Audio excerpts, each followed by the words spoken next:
Good afternoon. It's really a pleasure to be here. My truth to power today is that new opportunities are allowing rural solutions to form at the community level, and therefore we need flexible resources to build and sustain our hometowns. There are many, many opportunities that we have, and rural has the opportunity today to be more economically relevant than it's been in some time. And just a few of those are IT, entrepreneurship, and the key piece I want to talk about today, the intergenerational transfer of wealth. In 1999, there was a study done at Boston College called Millionaires in the Millennium.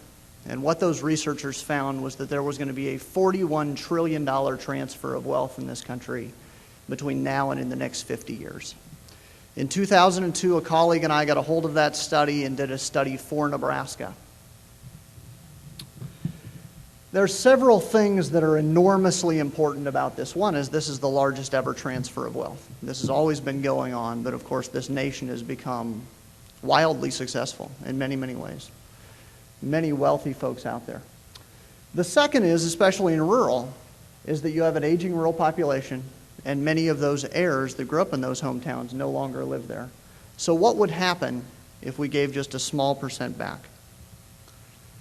This is a graph we put together to help illustrate this. The national transfer of wealth is represented by that dotted line, 41 trillion. As you can see over the 50-year period, the percent released on an annual basis goes up exponentially, and it's almost double the amount in 2050 that it was in 2000. The black line represents Nebraska, 1.7 million people, and the estimate we have for Nebraska is some $258 billion. And as you can see, that number goes up just a little bit, and then it flattens out about 2035. The red line represents rural Nebraska, about 750,000 people in places the size of 12,000 or less. And our estimate for those 750,000 people is that some $94 billion is going to transfer from one generation to the next, or about $125,000 per person. But given the demographics that we have in our communities, look what happens. Somewhere between 2015 and 2020, that intergenerational transfer of wealth peaks and begins to decline. Many people would say, well, that's just one more piece of news that really threatens rural places, and that's true. But think about the opportunity associated with this. Just 4 quick bullets on this. The opportunity to build philanthropy and endowments with locally based assets. The opportunity to prove that capital is not the limiting resource to our community development opportunities. To build the kind of community development that all of us know works, asset-based community development. And finally, the opportunity to break out of a cycle of dependency.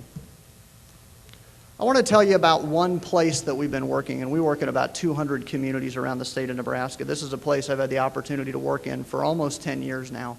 Valley County, Nebraska is in the center of Nebraska, and it's a very typical rural county. About 4,600 people, lost about 10% of its population in the 1990s. Very agrarian in nature, very, very little manufacturing base. About 50% more low-income residents than the statewide average, and about half as many upper-income residents than the statewide average. And nearly 1 in 4 residents are elders. So look what the intergenerational transfer of wealth looks like in this particular county. As you can see, our estimate was it actually peaked in about 2000. But again, this is 4,600 people. Our estimate for the intergenerational transfer of wealth in this county, $597 million. An enormous opportunity.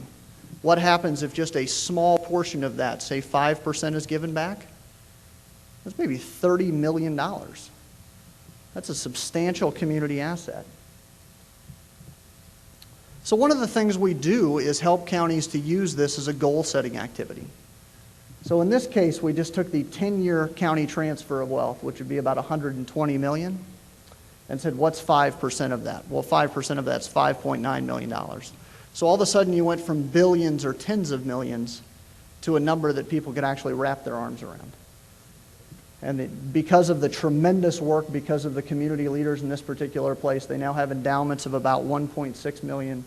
They have expectancies, which means somebody has included something in their will or as a beneficiary designation, of about another $5.2 million. So actually you have endowments and expectancies which far exceed that initial goal. That's a terrific step forward for this particular county. That's something they can celebrate. We've actually got dozens and dozens of places around Nebraska that are experiencing similar results, and we're very, very proud of being able to help with that. These are some of the things they've been able to do by linking charitable giving with their community economic development agenda, building public-private partnerships, really taking this community-based asset and investing it in very, very strategic ways. They now have an economic development staff of 3. 5 years ago, they had an economic development staff of 1. They have 104 new and expanded businesses that are now employing over 300 new full-time jobs. There's over $90 million in new investment, and all of this is since 2002.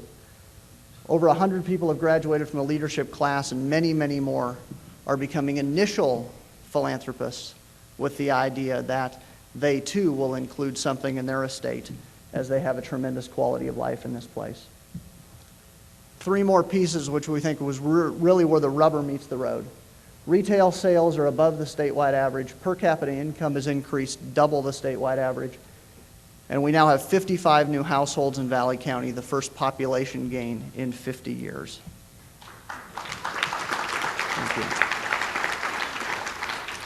As is always true, all the credit goes to them. So why should federal policymakers care about this? This is a unique opportunity to mobilize local capital for community reinvestment and community sustainability. There's an opportunity to use that local capital to partner with and leverage public sector resources, and it can help our communities build their own solutions with their own capital to break out of a cycle of dependency. Thank you.